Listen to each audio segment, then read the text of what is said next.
Baka naghahanap ka ng SUV na matibay, maaasahan, macho at pwedeng-pwedeng pang pamilya.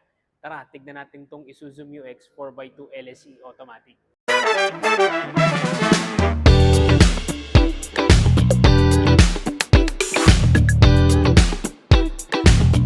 Sa engine muna tayo. Ang Isuzu MU-X ay may 4JJ3 TCX 3.0 na siguradong malakas ang hatak nito at hindi ka nabibitinin nito.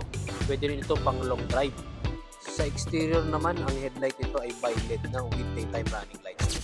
LED tail lamps na rin ito, malinaw, and for better visibility po nung nasa likod. Nandito naman tayo sa interior ng Isuzu MU-X natin. Una nyo mapapansin dito is yung kanyang infotainment. 7.1 inch na po ito with Apple Play and Google Play. Equipped na rin ito ng wireless charging. Tignan nyo guys, electronic parking brakes na siya with auto hold function na rin siya. Dahil nga top of the line na rin ito, two-tone na rin yung kanyang mag wheels. 20 inch na rin ito. For the price of 2,320,000, mauwi mo na tong Isuzu MU-X natin. Kung gusto mo naman ng hulugan, pwede. 147,000 lang ang down payment. Kaya tara, dali, mag-avail ka na. Want to know more about Isuzu products and promos? Please follow me